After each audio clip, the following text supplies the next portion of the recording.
मैं अमित नागपाल आपका रोज की तरह स्वागत करता हूं। आज बात करने वाले हैं एक ऐसे शूरवीर की जिसने बिना किसी बंदूक के पाकिस्तान के 1200 सैनिकों को धूल चटा दी थी। बात उस समय की है जब भारत और पाकिस्तान का बंटवारा हुआ था। पाकिस्तान मुस्लिम बहुल देश बन गया था और पाकिस्तान मुस्लिम देश बहुल जहां भी बन जाए वहां पे हालात हिंदुओं की सबको पता ही है।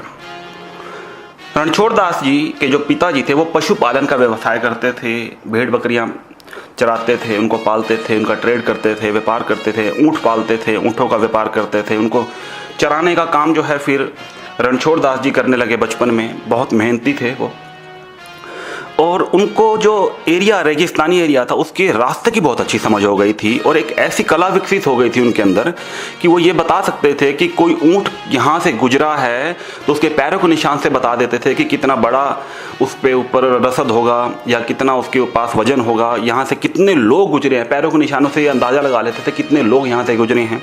तो ये इसमें महारत हासिल हो गई थी। पाकिस्तान के सैनिकों, उनको आपको पता खुराक उठी रहती है, वो कुछ ना कुछ पंगा करते ही रहते हैं। तो उन्होंने भारत के एक पोस्ट पे हमला कर दिया। भारत के 100 जवान वीर गति को प्राप्त हो गए। अब उस समय जो जनरल थे उन्होंने फैसला लिया कि अब पाकिस्तान से वो पोस्ट भी खाली करानी है और अब उनकी जो अगली कार्रवाई है उसका जवाब भी देना है। तो पाकिस्तान के 1200 के करीब सैनिक जो है वो भारत की सीमा में आ चुके थे। अब उनकी लोकेशन नहीं पता था।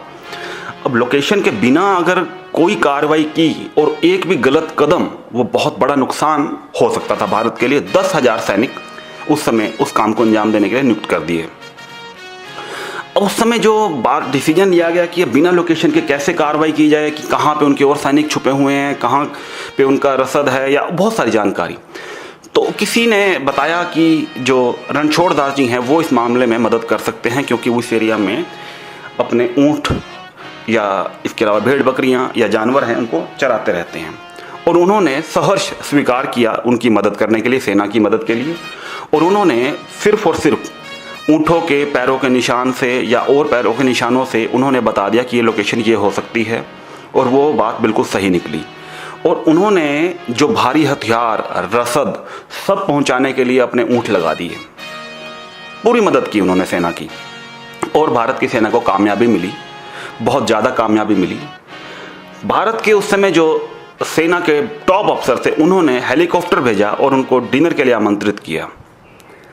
और जिसके लिए वो हेलीकॉप्टर जब उतरा, उनको लेने के लिए आया और वो चलने लगे, तो उनको ध्यान आया कि वो अपना भोजन जो अपने साथ वो रखते हैं, आमतौर पे जो 2 रोटी रखते हैं और कुछ प्याज रख लेते हैं, तो वो उनका नीचे रह गया। तो उन्होंने कहा कि मेरा भोजन नीचे रह गया। तो उनको बताया गया कि ये आज भोजन की व्यवस्था उनके साथ ही है, लेकिन वो माने ही नहीं। हेलीकॉप्टर दोबारा लैंड करना पड़ा।